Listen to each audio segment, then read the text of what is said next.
សួស្តីអ្នកទាំងអស់គ្នាថ្ងៃនេះខ្ញុំមក review អំពីត្រឡោកកង្ហារម្ដងគឺត្រឡោកកង្ហារដែលកំងមកពីប្រទេសចិនហើយនឹងត្រឡោកកង្ហារមួយទៀតគឺជាកង្ហាររបស់វៀតណាម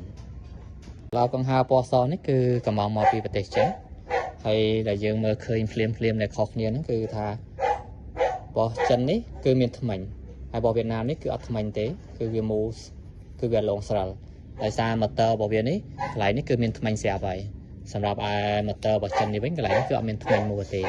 អញ្ចឹងស្ទះត្រឡោកកន្លែងនេះគឺត្រូវមានថ្មិញហើយរបស់វៀតណាមនេះគឺអត់មានថ្មិញទេចំណុចមួយទៀតដែលខុសគ្នានោះគឺត្រឡោកនេះគឺអត់មានខ្សែមួយទេត្រឡោករបស់ចិនចំណែកឯត្រឡោកវៀតណាមនេះគឺមានខ្សែមួយយើងឃើញថាត្រឡោកកង្ហាររបស់ចិននេះគឺអត់មានខ្សែមួយទេអញ្ចឹងពេលដែលយើងចាប់ទៅលើ motor ហើយគឺយើងត្រូវកឹបវាកឹបវាហ្នឹងមាន4ប្រឡោះមាន5ប្រឡោះហ្នឹងយើងត្រូវកឹបវាទៅវាជាប់ចំណែកត្រឡោកកង្ហាររបស់វៀតណាមវិញគឺមួខ្សែអញ្ចឹងពេលដែលយើងចាប់វាទៅហើយយើងនៅមានមួខ្សែមួយតង់ទៀតពីក្រោយឲ្យវាជាប់ជាងហ្នឹងអញ្ចឹងសូមបញ្ជាក់តិចត្រឡោករបស់ចិននេះគឺទិញមកបានត្រឡោកមួយស្ទះត្រឡោកមួយកងរឹតមួយហើយនឹងឆ្នុកឡៃដករ៉េមួយហើយអញ្ចឹងយើងមកមើលចំណុចមួយទៀតគឺសាច់ជ័ររបស់ត្រឡោកដែលចេញមកពីចិននេះគឺរៀងស្ដើងដែរទេហើយយើងទន់ដែរទេចំណែកត្រឡោករបស់វៀតណាមនេះគឺថាជ័រវាក្រាស់ជាងល្អដែរហើយបើនិយាយពីទំហំប្រហែលជាប្រហែលគ្នាទេมันជាធំដូចគ្នាទាំងបានទេរបស់វៀតណាមវាធំជាងបន្តិចដែរ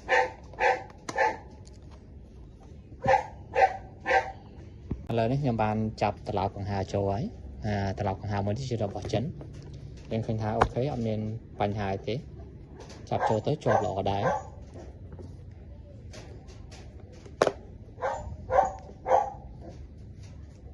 ហើយមកគ្រឿងនេះជារបស់វៀតណាមចាប់ចូលទៅយើងត្រូវការមួខ្ចៅអូខេចូលមកជាប់ល្អហើយអត់មានបញ្ហាទេឥឡូវយើងសាកមកតេស្តបើកវាសាកលបមើលចាំមើលតើវាដំណើរការមិនដែរបាទ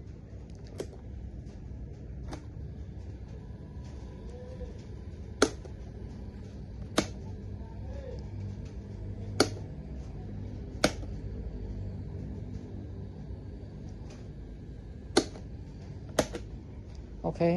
យើងចាប់ជាប់ហើយវាដំណើរការធម្មតាទេបាទមកអញ្ចឹងយើងមកដឹងចំណុចចុងក្រោយគឺតម្លៃត្រឡោកកង្ហារនេះកំងមកពីចិនគឺមានត្រឡោកមានស្ទះមុខមាន